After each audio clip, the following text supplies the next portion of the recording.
The last 2 days, it's been almost 3,000 cases per day. And what you have to do is put that against the backdrop of the previous 7 days, where on each of those days, the kind of case counts we've seen through testing have been in the range of, shall we say, 1,400 to 1,700. So this is a big change. It's now consistent over 2 days, and it is of great concern at this point. I think, we've been able to relax a bit over the summer.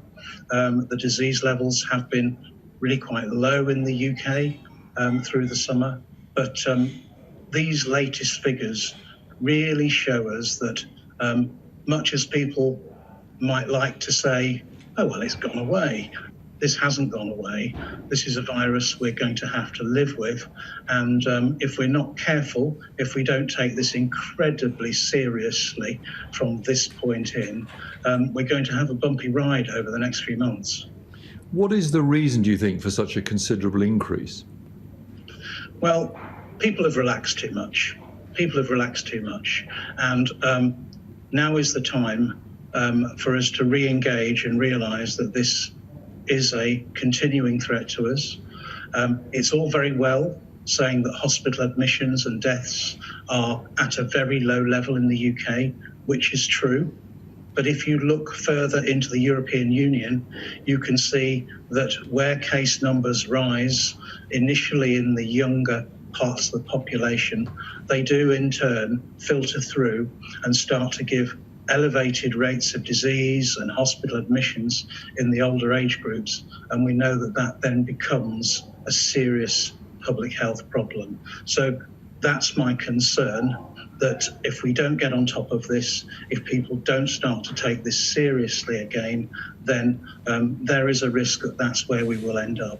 And let's be clear that the epidemiology is very clear that there is a rise in all age groups, but it is really, really much more marked in the 17 to 21 years age group than any other. And for the first time, I think I see a trend that this is no longer about disease in those specific hotspots, such as Leicester a few months ago, the Northwest more recently, but there is a more general and creeping geographic trend across the UK, across England, that disease levels are now beginning to turn up on a wider basis, wider geographical basis. And that again is really a signal that we've got to change this now, got to start taking it seriously, very seriously again. Do you think there may need to be a tightening of some of the restrictions that were eased? This is very new news. I think public health policy officials and politicians are going to need a little time to absorb this, but they are going to have to think about how we manage this and how we do so, not in a short-term way, not about the next 6 days, not about the next 6 weeks, but about the next 6 months and how we get through this until the spring. So would you say, at least in your view, there shouldn't be any further easing in the next 6 months? I would say that we've really got to take this very seriously now. It is clear that the level of compliance with the advice and the rules that have been set is very variable indeed. And indeed, I heard another of your interviewees comment on people organising parties and gatherings and so forth. Of course, we all want to do this kind of thing, but the downstream consequences are that we get increased transmission. And I am, quite concerned that we must take this seriously so that we don't end up with a spreading problem over the next few weeks and months. And just finally, the message to younger people who might feel they're being stigmatised or blamed here is the risk of spreading it inadvertently to older members of the population. Is that right? If the data, and it's all about the data, said that the problem was in people in England aged 50 to 59 not heeding the advice, and the disease rates were climbing extraordinarily in that particular age group, I'd be very quick to point the finger at the 50 to 59-year-olds. I'm not pointing the finger at anybody. I'm telling you all and all your listeners what the data show. And the data show that the particular problem is currently in the 17 to 21 year age group. And is that because of gatherings, basically, in people's houses? It is because of close social contact. This disease thrives, unfortunately, on the things we love doing, which is getting together and being social beings, which is what we are. It is just very unfortunate that that is so. But when we break those social distancing rules, particularly in enclosed spaces, and particularly with conditions of overcrowding, then we get rapidly into situations of rapid disease transmission.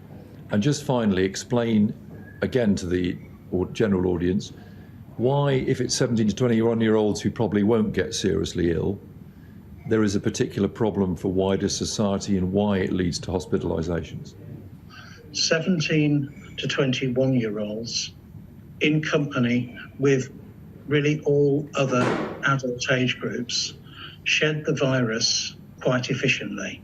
And so the fact that 17 to 21-year-olds are not becoming ill means they're lucky because of their age, but it also, and they forget that because the disease is not severe for them, that they are not very potent spreaders. After these parties, they go home to their more elderly parents. A couple of days later, when they're infectious but not yet having symptoms, they go and visit grandparents, and that's how the problem begins. We get this spread into the older segments of families, and once it gets there, as you know, as we all know from the previous experiences of March, April and May, that it then becomes a very serious problem that takes a long while to sort out. And I'll ask one final one, if I may. Some are saying, well, hang on, hospitals are much better at dealing with sicker patients in intensive care. It's being managed better, there's a lot more testing. It shouldn't be as bad as March. Are you saying it could yet be?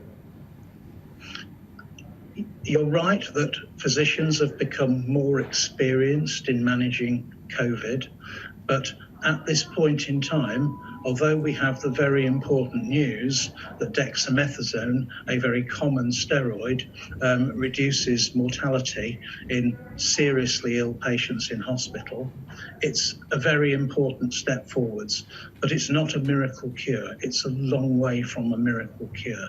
So, for example, what it really means is if out of 10 patients on the intensive care unit, 4 would die. With dexamethasone treatment, we might get that down to 3 or 2.5. So from that perspective, yes, it's important. No, it's not a revolutionary cure. And we still have a long way to go in fighting this disease. Is there finally a danger the authorities, including yourselves as Chief and Deputy Chief Medical Officers and the government, will lose control of this? I think we've got a much better intelligence network through the daily deliberations of the Joint Biosecurity Centre than we ever had in months gone by.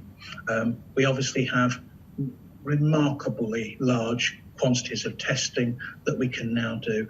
And so our kind of intelligence on this organism is better than it's ever been. We are in a position now where we can spot these signs, such as the signs we talked about at the beginning of the interview, and let people know what we see, let people know that they have to now start taking this more seriously. And we can consider what the next correct moves are.